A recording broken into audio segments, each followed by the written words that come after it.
বেশি হয়ে যাবে। আমি আমার আহলুস সুন্নাত ওয়াল জামাতের উলামায়ে কেরামের কাছে অনুরোধ রাখবো, এই সময় এটা ফিতনার যুগ। আকাশ থেকে যেভাবে যে হারে বৃষ্টি আছে তার চেয়ে মুষলধারে ফিতনা এখন বর্ষিত হচ্ছে আমাদের উপর। মানুষ দুদুল্যমান অবস্থায় চলে গেছে। যেই হুজুর এই কথা বলছে, ওই হুজুর এই কথা বলছে, সবাই কোরআনের দোহাই দিয়ে বলছে আমরা যাবো কোন পথে, বলে কিনা? কাজে এই সময়ে এই মুহূর্তে প্রত্যেকটা আলেমের উপর ফরজ আকীদার আলোচনা করা। কারণ আকীদা যদি সহি না হয়, আমলে কোনো কাজে আসবে না, আমল দ্বারা কোনো কাজে আসবে না। কারণ একটা মাসালা আপনারা খেয়াল রাখবেন, অন্তরে যদি হুজুর পাকের মহব্বত থাকে, আকীদা যদি ঠিক থাকে, আমল যদি নাও থাকে, আমলের অভাবে শাস্তি পাবে, কিন্তু এক সময় জান্নাতে যাবে।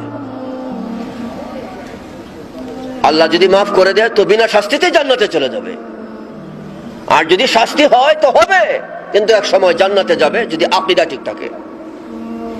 আর আকীদা যদি ঠিক না থাকে, আমল যদি আসমান বরাবর হয় তো জাহান্নামী হবে, কোনোদিন কোনো অবস্থায় সে জান্নাতে যাবে না, আমলের দ্বারা জান্নাতে যাবে না, যতক্ষণ পর্যন্ত আকীদা সহি না হবে।